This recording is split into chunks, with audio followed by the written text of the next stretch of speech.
Fox News appears to think that defending ICE is a winning position in this election, and part of pursuing that strategy is dividing Democrats between those who want to abolish ICE and those who support it.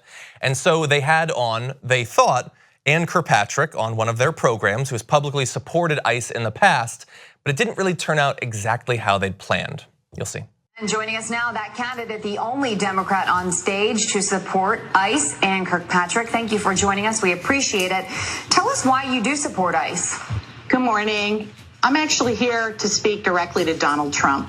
I'm actually Barbara L'Italian. I'm a state senator representing a large immigrant community and running for Congress in Massachusetts. We have to stop abducting children and ripping them from their parents' arms, stop putting kids in cages, and stop making 3-year-olds defend themselves in court. But that practice has stopped at this point, Ms. Kirkpatrick, right?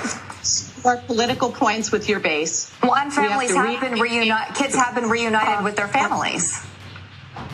Again, my name is Barbara L'Italian, and I refuse to believe that our only options are open borders or trauma. Okay.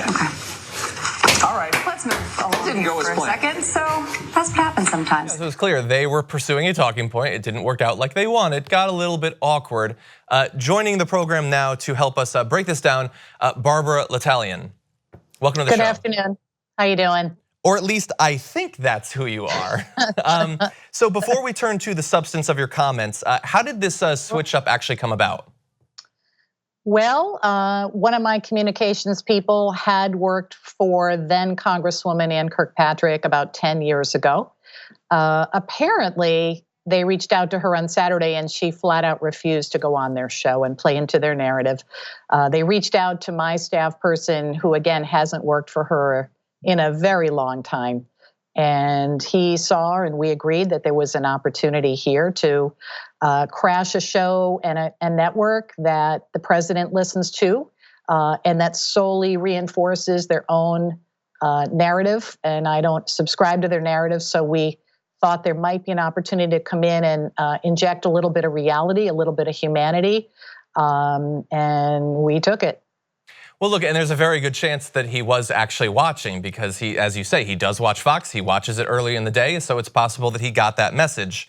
So they obviously, they interrupted you. They cut you off to some extent. I can't attest to whether Donald Trump actually watches the damage report, but if he is, what message would you like to deliver to him? I think that he needs to understand that what we're doing at the borders, separating children from their families, is inhumane, illegal, morally reprehensible. I'm a mother of 4. I just can't imagine what it must be like for those families, never knowing if they're going to be with their children ever again. And I just flat out refuse to believe, and this is where they cut me off, that we have to choose between supporting our borders and protecting children.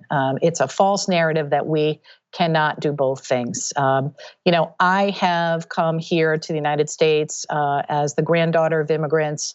We all have, unless we're Native American. And, my grandparents came here from Canada and Ireland in search of a better life for themselves and their families. And that is what people come here for. They want a better life. They want stability. They want a job. They want a good education. Oftentimes, in terms of at the southern border, they are escaping political violence, potentially drug violence, a very poor economic opportunity for themselves. And so, I just believe that it's wrong, and to go after people to the south strictly because they don't look like us, they don't speak the language that we speak, is just morally reprehensible. Well, and I noticed in the initial interruptions, one of the hosts was saying something like it's been resolved, or one said we've reunited kids with their families. I was reading last night that something like 450 parents have been deported already without their kids. And so my fear is that many people actually have bought into the idea that this is resolved. However much you might have disliked this policy, it's not happening anymore. What do you think about that? It is not resolved at all. You are absolutely right. We've heard that there are over 400 folks that have been deported. There is not a guarantee that their children will ever be returned to them.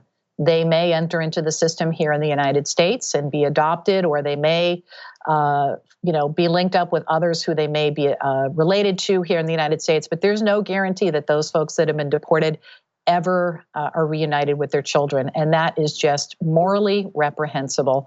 And there were over 2,100 children to this day that have not been reunited with their parents. It's just wrong. I mean, we have just so lost our moral compass here in this country when we believe that we can do this to send a deterrent factor to people who are, again, coming here in search of a better life. It is just wrong. Well, and you mentioned their moral compass. The way that they attempted to brush off your concerns as, we've dealt with it. And that just, as a human, that just bothers me. The idea that, from my point of view, even if we had reunited every single one of these kids, this is still a massive moral stain on our country that it was instituted at all. And some right-wing commentators, like the host that you were on with, they just, it's fine, just brush it under the rug. They're not concerned about it. Listen, one of the two hosts, I guess, tweeted that she was more concerned about having a bad day because she got stuck on the elevator on the way in. And I guess people took that and said, well, you got stuck on the elevator, but we've got people in cages. Yeah. It was critically important to try to break through and change the narrative, if only for a minute and a half, because people are being brainwashed. They are being told that, oh, this has been solved, don't worry about it. The trauma inflicted on those children and those families, and they say that trauma can absolutely impact your genes, can absolutely affect you for the rest of your life and your family structure. To blithely say, oh, we took care of that, it's all said. I mean, it's ignorant and it's wrong. Yeah.